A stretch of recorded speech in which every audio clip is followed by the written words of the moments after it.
Yeah, I decided to make a slight design change to this one. Instead of going with the full tang and handle scales, I decided I think it'll look better as a hidden tang knife. So while my camera was charging up, I went ahead and cut that out. Now I just got to get the all the forged scale ground off of it. We'll start grinding it down and getting it ready for a heat treat.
We haven't hardened our blade yet.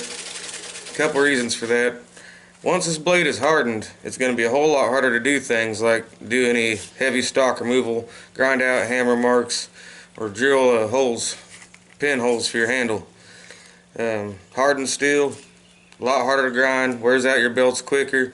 Try and go ahead and get your pretty much close to finished dimension ground down, bevels, holes drilled, all that before you harden it. Going to save you a lot of time and a little bit of money.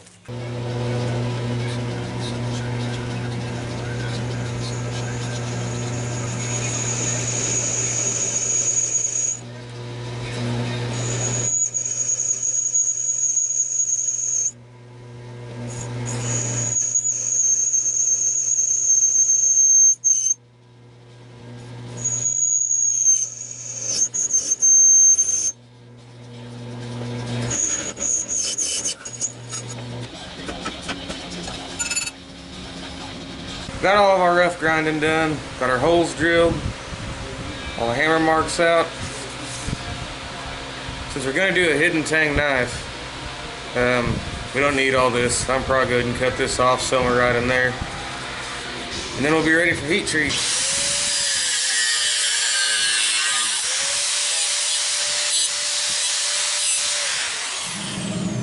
Alright, we got the forge heating up. We're going to give this thing 3 normalizing cycles.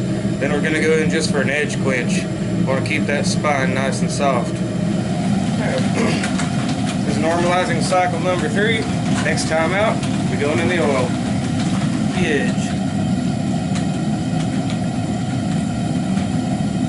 Okay, I got a good nice gray color down on the blade. I believe it's going to be good. Alright, we'll ground off some of the burnt oil, take it down to bare shiny metal. We're going to throw it in the temper oven. When we pull it out of the temper, we'll be able to read our temper colors and make sure it was done right. Into the high-tech tempering oven. Do about 380 degrees for an hour. Alright, come back in an hour. Alright, just come out of the tempering oven. And them colors, that golden brown color, what they call a straw color, it's perfect. It's exactly what you want. If you get into the blues and purples, then you probably overheated it in the temper.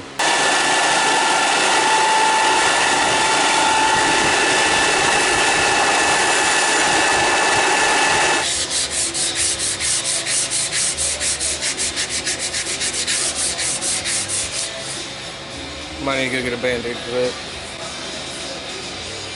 Sprung a leak. Be right back. All better. At least we do know one thing. It will cut.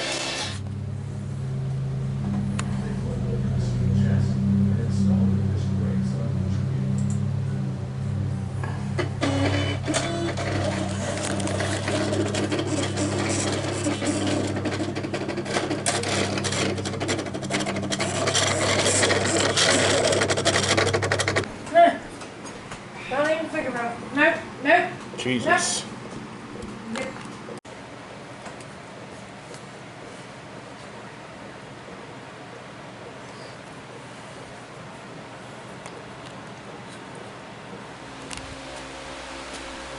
After belt sanding the blade down to the final dimension and part of the guard, it got a little thinner here.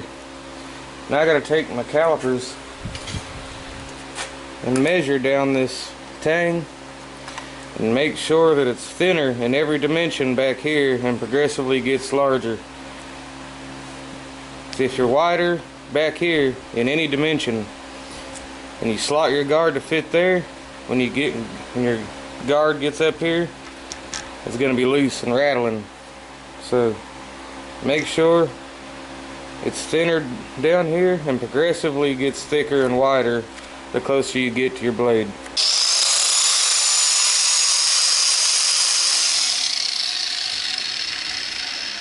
Since the blade's already been heat treated and tempered, we want to make sure we don't input too much heat on the tang.